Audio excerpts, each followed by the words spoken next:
ওয়ালিদ ইবনে মুগীরা সে রাসূল সাল্লাল্লাহু আলাইহি ওয়াসাল্লামকে গালি দিয়েছে একদিন। রাসূলুল্লাহ সাল্লাল্লাহু আলাইহি ওয়াসাল্লামকে যখন সে গালি দিল, তখন রাসূল সাল্লাল্লাহু আলাইহি ওয়াসাল্লামকে গালি দিলে আল্লাহ তাআলা এটা সহ্য করে না, এটাকে ছেড়ে দেন না আল্লাহ তাআলা। রাসূল সাল্লাল্লাহু আলাইহি ওয়াসাল্লামকে সে গালি দিল, সে গালাগালি করলো। সে যখন নিয়ে এরকম ভাবে গালি দিল, তখন আল্লাহ তাআলা আয়াত নাজিল করে দিয়েছে যে এই লোকটা সে একটা জাউরা সন্তান। আল্লাহ জানিয়ে দিয়েছে সে তার জন্মের ঠিক নাই। তো রাসূলুল্লাহ সাল্লাল্লাহু আলাইহি ওয়াসাল্লাম সাহাবীদেরকে বলল যে এই ওয়ালিদ ইবনে মুগীরার তার তো জন্মের ঠিক নাই, এই জন্য সে আমাকে গালি দিছে। তখন এটা ছড়াই গেল এই আওয়াজটা যে ইবনে মুগীরাকে রাসূলুল্লাহ সাল্লাল্লাহু আলাইহি ওয়াসাল্লাম বলছে যে তার জন্মের ঠিক নাই, অর্থাৎ সে জারজ সন্তান। তার কানে যখন এটা পৌঁছলো, ওয়ালিদ ইবনে মুগীরা সে চিন্তা করলো যে নবী তো আজ পর্যন্ত কোনোদিন মিথ্যা কথা বলে নাই, আমাদের জানা মতে একজন সত্যবাদী লোক, আর সে যা বলে এগুলার কেউ মোকাবিলা করতে পারে না, মানে কোরআনের কেউ মোকাবিলা করতে পারে না। তখনও চ্যালেঞ্জ ছিল, কেউ চ্যালেঞ্জ গ্রহণ করতে পারে না যে এটা মিথ্যা। তো এই যে ইবনে মুগীরা সে এবার চিন্তা করতেছে, যাই রে আমার সম্পর্কে এই কথা বলে দিল, আমি গালি দেওয়াতে আমার নাকি জন্মের ঠিক নাই। সে এই যে একটা চিন্তায় পড়ে গেল যে কি বললো এটা মুহাম্মদ, সে লজ্জায় চিন্তায় ঘরের মধ্যে সে দরজা বাড়ি দিয়ে এখানে 3 দিন যাবত সে অবস্থান করতেছে, কোনো খাবার দাবার খায় না। কারণ তার জন্মের সম্পর্কে সে একটা খারাপ বিষয় জেনে গেল যে তার তো জন্মেরই ঠিক নেই। সে তখন চিন্তা করতেছে যে কি করব না করব। সে অনেক চিন্তার পরে তার মায়ের কাছে গিয়ে উপস্থিত হলো। তার মা তাকে দেখলো যে এই ইবনে মুগীরার চেহারাটা একটা ফোকাসে হয়ে গেছে, মানে দুর্বল, সে না খেয়ে যে একটা অবস্থা তার হয়ে গেছে। তার মা বলতেছে যে ও সন্তান, তোমার কি হয়েছে, তোমার এই অবস্থা কেন, তুমি দেখতেছি চিন্তিত অবস্থায় রয়েছ। ইবনে মুগীরা বলে যে মা, আমি রাসূলুল্লাহ সাল্লাল্লাহু আলাইহি ওয়াসাল্লামকে গালি দিয়েছিলাম, এই গালি দেওয়ার কারণে রাসূলুল্লাহ সাল্লাল্লাহু আলাইহি ওয়াসাল্লাম মুহাম্মদ বলেছে যে আমার নাকি জন্মের ঠিক নাই। মা তুমি তো জানো আজ পর্যন্ত মুহাম্মদ কোনো মিথ্যা কথা বলে নাই। আমি এই কথা শোনার পরে আমি চিন্তায় ব্যস্ত হয়ে আছি, খাবার দাবার খাইতে পারতেছি না। তার মা এবার চুপ করে গেল। তার মাও তো জানে যে মুহাম্মদ কোনো মিথ্যা বলে না, আবার মুহাম্মদের কোনো কথা আর কেউ চ্যালেঞ্জ গ্রহণ করে না, ডরে। তার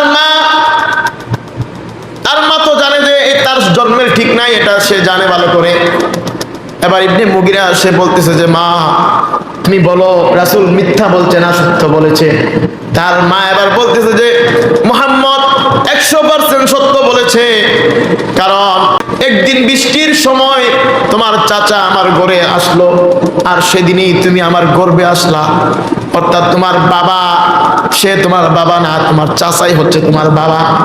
অর্থাৎ সে হচ্ছে কি জারজ সন্তান। রাসূলকে যে গালি দেয় সে জাউরা সন্তান, সে জাউরা হওয়ার কারণে রাসূলকে গালি দিতে পারে। কোনো সঠিক মানুষ কোনোদিন কোনো রাসূলকে গালি দেন নাই। আজকে বর্তমানেও যারা রাসূলুল্লাহ সাল্লাল্লাহু আলাইহি ওয়াসাল্লামকে গালি দেয়, রাসূলুল্লাহ সাল্লাল্লাহু আলাইহি ওয়াসাল্লামের সম্মানকে ছোট করতে চায়, তাদেরকে যদি ডিএনএ টেস্ট করা হয় দেখা যাবে যে তার বাবার সাথে তার ডিএনএ ঠিক নাই, তার জাউরা সন্তান সে, এটা প্রমাণ হয়ে যাবে। যত নাস্তিকরা রয়েছে বাংলাদেশের মধ্যে, আসাদ নূর একজন নাস্তিক, তার যদি ডিএনএ টেস্ট করা হয় তাহলে সে জাউরা সন্তান, এটা প্রমাণ হয়ে যাবে। বর্তমানে ইন্ডিয়ার মধ্যে, ভারতের মধ্যে একজন হিন্দু ধর্মগুরু, সে এই রাসূলুল্লাহ সাল্লাল্লাহু আলাইহি ওয়াসাল্লামকে নিয়ে অপমাননাকর কথা বলেছে, বক্তব্য দিয়েছে। আরেকজন বিজেপি নেতাও সে এটাকে সমর্থন করেছে, ইসলামকে নিয়ে এবং রাসূল সাল্লাল্লাহু আলাইহি ওয়াসাল্লামকে নিয়ে অপমাননাকর এই বক্তব্য দিয়েছে। তাদেরও জন্মের ঠিক নাই দেখা যাবে, কারণ রাসূলকে নিয়ে যারা অপমাননাকর কথা বলে তাদের জন্মের ঠিক নাই, এটা আমরা অতীতে প্রমাণ পেয়েছি। আজকেও যারা এটা করে তাদেরও জন্মের ঠিক নাই।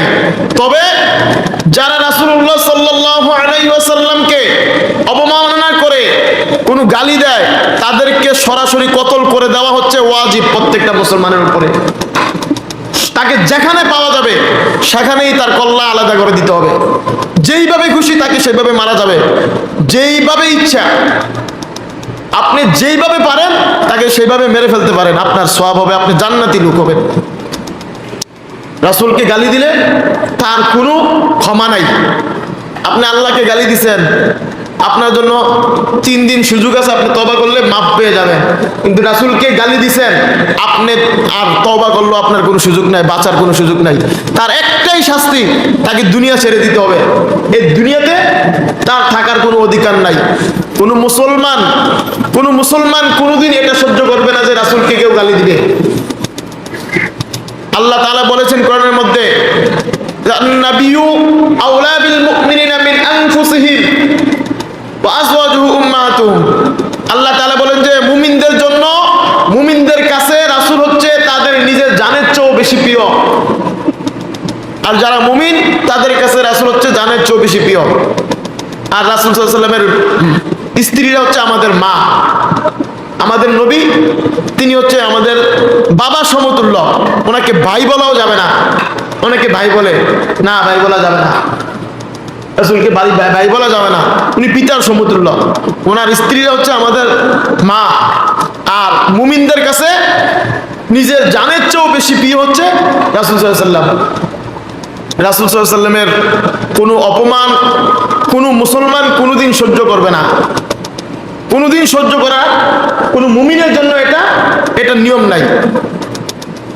এই ভারতের মধ্যে যখন এইভাবে তারা এই আক্রমণমূলক রাসূল সাল্লাল্লাহু আলাইহি ওয়াসাল্লামকে অপমান করার মতো কথা বলেছে, তখন রাসূল সাল্লাল্লাহু আলাইহি ওয়াসাল্লামের আশেকেরা তারা লাখ লাখ সবাই এই লং মার্চ করেছে মুম্বাইয়ে। সারা বিশ্ব দেখেছে রাসূল সাল্লাল্লাহু আলাইহি ওয়াসাল্লামের আশেকরা কি পরিমাণে তাদের আগ্রহ। আমরা বাস্তবে প্রমাণ করে দেব। কোনোদিন যদি কোনো এই মুরতাদ, কোনো নাস্তিক, কোনো কাফের যদি রাসূলকে কোনোদিন গালি দেয়, তাকে আমরা যেখানেই পাবো, যে অবস্থায় পাবো, যতটুকু আমাদের সুযোগ, সেই সুযোগ অনুযায়ী তাকে দুনিয়া থেকে ছেড়ে দূর করে দিতে হবে। এটা আমাদের উপরে দায়িত্ব, এটা আমাদের উপর ওয়াজিব। আরেকটা ঘটনা হয়েছিল 1920 সালে। একজন লোক, তার নাম হচ্ছে রাজপাল, সে একটা বই লিখেছিল যে রঙ্গিলা রাসূল, মানে রাসূল সাল্লাল্লাহু আলাইহি ওয়াসাল্লামকে নিয়ে গালাগালি করে একটা বই লিখেছিল। এই বইটা লেখার পরে তখন ভারতবর্ষের, এটাও ভারতবর্ষ ছিল তখন, সকল মুসলমান যারা আশেকে রাসূল, যারা মুমিন, প্রত্যেক মুমিন হচ্ছে আশেকে রাসূল। আপনি গাঞ্জা খাইয়া আশেকে রাসূল দাবি করতে পারবেন না। যারা মুমিন, যারা সত্যিকার অর্থে ঈমানদার, তারাই আশেকে রাসূল। এই আশেকে রাসূলরা তখন তারা সবাই তাদের মিটিং মিছিল যা আছে চেষ্টা করেছে যে এই রাজপালে যেন ফাঁসি হয়। তারা মিটিং মিছিল করেছে, হ্যাঁ, আলেম ওলামারা বক্তব্য দিয়েছে। তখন একজন যুবক, তার নাম হচ্ছে ইলমুদ্দিন, সে একজন মূর্খ মানুষ ছিল, কাঠমিস্ত্রি ছিল সে ইলমুদ্দিন, সে একটা ওয়াজের মঞ্চে শুনতেছে যে এরকম বলেছে যে রাসূলকে নিয়ে গালিগালাজ করেছে, তাকে হত্যা করার দরকার। তখন সে চিন্তা করলো যে আমার নবীকে এভাবে অপমান করেছে যে তাকে দুনিয়াতে আমি রাখবো না। সে টাকা দিয়ে একটা ছুরি ক্রয় করলো। এই ছুরি ক্রয় করার পরে সে এই ছুরিটাকে কাপড়ের মধ্যে লুকিয়ে রেখে সে রাজপালের যে জায়গা সেখানে চলে গেল। যে এই বইটা লিখেছে তার খোঁজ নিয়ে তার অবস্থানে চলে গেল। তার অবস্থানে যখন চলে গেল, তখন মানুষকে জিজ্ঞাসা করে যে এই লোকটা কে, এই লোকটা কে? তখন একজন দেখাই দিল যে এই লোকটা হচ্ছে সে, তার এই দোকানের মধ্যে সে আসছে। তখন এই ইলমুদ্দিন সে এই দোকানের মধ্যে প্রবেশ করলো, সাথে সাথে তার বুকের মধ্যে একেবারে বুক ফেরে দিল ছুরি দিয়ে, তার বুকটাকে একদম টুকরো করে দিল। আর এখানেই সেই রাসূলের যে দুশমন, তার মৃত্যু হয়ে গেল। আর সে পলায়ন করে না, ইলমুদ্দিন, তাকে পুলিশ ধরে নিয়ে গেল। পুলিশ ধরে নেওয়ার পরে তখনকার সময়ে যে বিশ্বকবি আল্লামা ইকবাল, সারা বিশ্ব যাকে চিনে, পাকিস্তানের বিশ্বকবি ইকবাল, সে এই আশেকে রাসূলের পক্ষ হয়ে তখনের যে মোহাম্মদ আলী জিন্নাহ, যে পাকিস্তান ভারত ভাগ করেছে, মোহাম্মদ আলী জিন্নাহকে যে অনুরোধ করলো যে এই আশেকে রাসূলের পক্ষে তুমি একটু লড়ো। মোহাম্মদ আলী জিন্নাহ সে এই কোর্টের মধ্যে লড়লো। সে ইলমুদ্দিনকে গিয়ে বলল যে ইলমুদ্দিন, তুমি বলবা যে আমি অনেক এই অনুপ্রেরণা হয়ে আমি কথা শুনে আমি নিজেকে ঠিক রাখতে না পেরে আমি গিয়ে তাকে হত্যা করেছি, আমি বুঝতে পারি না, এটা বলবা। কিন্তু ইলমুদ্দিন বলে যে না, আমি তাকে সজ্ঞানে, আমি ইচ্ছা করে তাকে হত্যা করেছি, সে রাসূলের দুশমন। তখন ইলমুদ্দিনকে, সে তখনকার ব্রিটিশ শাসন, ব্রিটিশরা তাকে, তার বিনিময়ে তার যেই রায় এটা হচ্ছে তাকে ফাঁসি দেওয়ার হইল। ফাঁসি যখন দেওয়া হইল তখন তার লাশটাকে এই বিশ্বকবি আল্লামা ইকবাল, মোহাম্মদ আলী জিন্নাহ, তারপরে আরো বড় বড় কয়েকজন বড় বড় ব্যক্তি যারা আল্লাহর ওলি, তারা এই যে ইলমুদ্দিনকে দাফন কাফন করেছে।